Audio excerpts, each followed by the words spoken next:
करावी।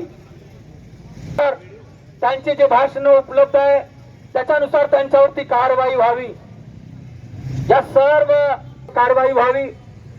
तसंच निवडणूक आयोगाकडे आमचं मागणं आहे की त्यांचं आमदार पद रद्द केलं जावं।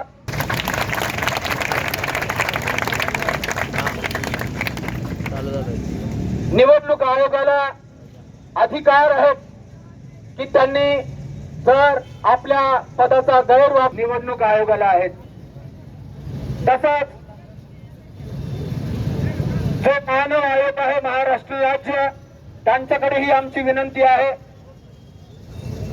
की अशा प्रकारच्या वक्तव्याबद्दल आणि शांतता आणि सुव्यवस्था भंग करण्याबद्दल त्यांच्यावरती आम्ही या ठिकाणी एकत्रित झालेले आहोत।